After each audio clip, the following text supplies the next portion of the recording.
Okay guys, welcome back to another episode of the Seth Solo Side Quest. I'm Seth from the Lonely Stoner podcast, and in this episode we're going to be talking about the news that HSBC has decided to shut their American banking arm. Now this is, recently announced and a bit of a surprise, but also not in the same way where HSBC has been recently over the past few months and maybe years has been making an effort to try and streamline their processes and their business as a whole. But let's get into it. We're going to be talking about, honestly, banking's dirty little secret. Now, when a giant like HSBC quietly shuts down its US small business division, it's not streamlining. In my opinion, it's almost waving a white flag, right? 40 jobs gone overnight, 4,400 small businesses tossed into banking limbo, and Wall Street barely blinked, right? Why? Because this isn't an anomaly, it's capitalism. It's capitalism's end game. It's where the big eat the small, and global strategy is code for we couldn't compete. Today, we're going to be looking into HSBC's retreat and why maybe it's a noble pivot that smells a bit like surrender. So, what just happened? HSBC told 4,400 US small businesses, those with under $50 million in revenue, sorry, you're fired. Their money, their loans, their payroll systems, gone. Now, HSBC have said, we'll help you find another bank, but translation is, here's a list of competitors who actually want your business. Now, competitive advantage is corporate speak for we're getting crushed by JP Morgan and Bank of America. And let's be real, if this unit was printing money, HSBC wouldn't dump it, they'd flaunt it. But it wasn't, so they torched it. And HSBC's CEO, Georges El-Hedary, took over in 2023, promising a ruthless overhaul. Now, this translates to exit anything that doesn't bleed cash for Asia. And the US small business division, safe to say, it bled.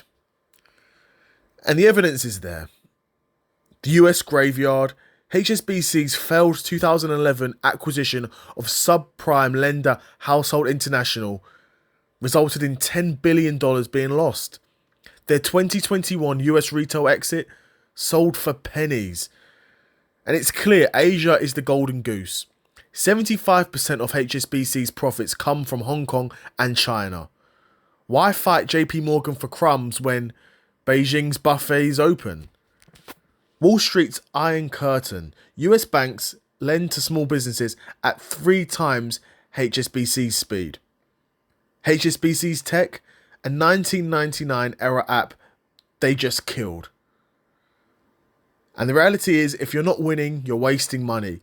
And when it comes to small businesses in the US, HSBC never won in that market. And now, if we want to humanize this strategic exit, you can imagine there'll be bakery owners calling, saying, HSBC called me at 8 a.m. telling me to find a new bank by July. My loans are frozen, and how am I going to pay my staff? And you're even going to have laid off HSBC loan officers saying they were told that they're doing cost cutting. I say betrayal. We've built these client relationships for years. Staff, they're out in the cold. Business owners, they're out in the cold. And the domino effect is small businesses' defaults could spike. Why? Because new banks mean requalifying for credit. And many businesses won't be able to do that. And the 40 jobs that got axed in this economy, with US finance layoffs already at 64,000 this year, if we're being honest, it's salt in a wound. But the reality is, this isn't new. This is HSBC's playbook. In 2011, they exited US retail. 2022, they exited Canada. And in 2024, they've dumped mergers and acquisitions and equities in Europe and the US. But the ironic part is, they're expanding in India and Saudi Arabia. This translates to chasing autocrats and oligarchs beats serving Wall Street. And if we're being honest, HSBC's retreat screams a brutal truth. Small business banking in America is a loser's game. Why?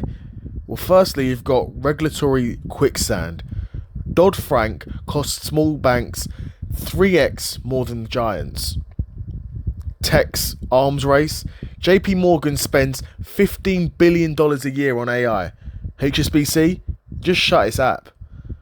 Then there's profit margins.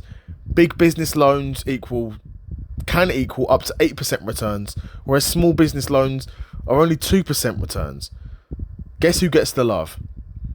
And like I said before, this is capitalism's end game. No room for almost profitable, win big or disappear. So when HSBC claims this is strategic, ask the question, strategic for who? Shareholders? The stock dipped 0.3%. Small businesses? They're gutted. And employees are being sacrificed. The truth is, banking is now, and in some ways always has been, a winner-take-all deathmatch. And HSBC just forfeited. And the real tragedy is that no one is coming to fill the void. So yeah, guys, another episode of the Seth solo side quest in the bag. I saw this news come up on my radar, and I thought I'd make a video about it. Thought it was an interesting topic. And like I said, HSBC's clearly been going under a number of different changes recently, and they're trying to restructure the business, but restructures are never a good look. They're never a good look, internally or externally. So we'll see what's next for HSBC. Let me know if you bank with them, if you're a shareholder in them. Be curious to know what you guys think of this news in general as well. But yeah, like I said, another episode of the Seth solo side quest in the bag, and I'm out. Peace.